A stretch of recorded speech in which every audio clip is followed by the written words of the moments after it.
জীবনে প্রথমবার চুই জাল দিয়ে গরু মাংস রান্না করব ওইটার অনেকগুলা ভিডিও করে রাখছিলাম এবং এডিটও করে ফেলছিলাম। ওই ভিডিওটা সেভ না হইয়া ওইটা দেখি আজকে ছাড়তে যাইয়া যে এই ভিডিওটা সেভই হয় নাই আমার।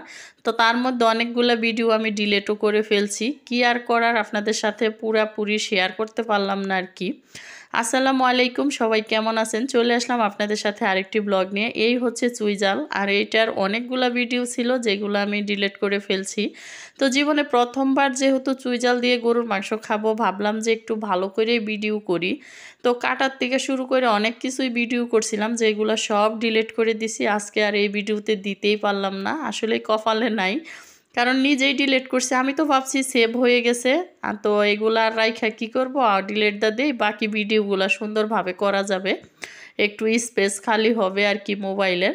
কিন্তু ছাড়তে যাইয়া দেখি কোথাও আমি আমার ভিডিওই খুঁজে পাইতেছি না। এখন ইনশর্টে ঢুইকা দেখি যে ভিডিও আমার অনেকগুলো ডিলিট করা, তারপর আবার নতুন করে আর কি এটা এডিট করতে হইলো।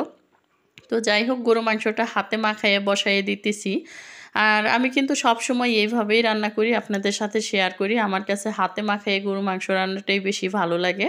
আর চুই জাল আর রসুন দিয়ে দিলাম, এটা খুলনার বিখ্যাত খাবার, ভাবলাম যে একদিন তো খাওয়া দরকার। আর এত এত রিভিউ দেখছি না ফেসবুকে, যেটা বলার মতো না। ভাবলাম যে এইটাই কি খাবার, খাইয়ে আগে দেখি চুই জালটাই কি, কারণ কখনো দেখা হয় না, এটার প্রতি কোনো আইডিয়াও নাই, কারণ বাপের জীবনেও দেখছি না আর কি বলতে গেলে। তো ভাবলাম যে একদিন তো খাওয়া দরকার।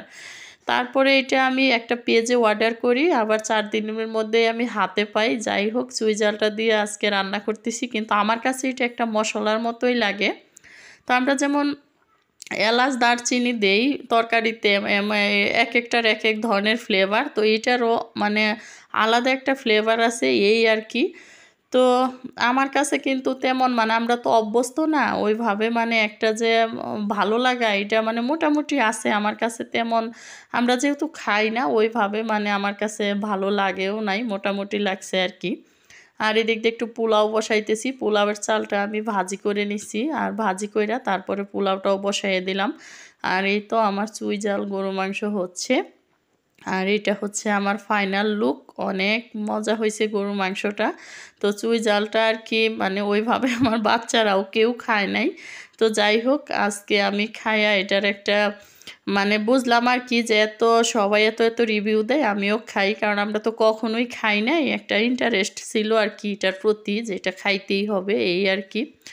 তো যাই হোক, আমার ছেলের একটু দিছি, দেখেন আমার ছেলে মুখেরে কি করছে। তো খাওয়া দাওয়ার পরেই তো প্রচুর বৃষ্টি নামছে, আর কয়েকদিন যাবত যেহেতু অনেক বৃষ্টি হচ্ছে, এই বৃষ্টিতে কিন্তু খিচুড়ি খাওয়ার দিন চলে গেছে। তো আজকে আমি পোলাও রান্না করছি, কারণ তাজোয়ার বলতেছি খিচুড়ি খাবে না, পৃথা বলতেছি খিচুড়ি খাবে। পরে ভাবলাম যে তাজোয়ারের কথাই রাখি, পৃথারে আরেকদিন খিচুড়ি রান্না করে দিব।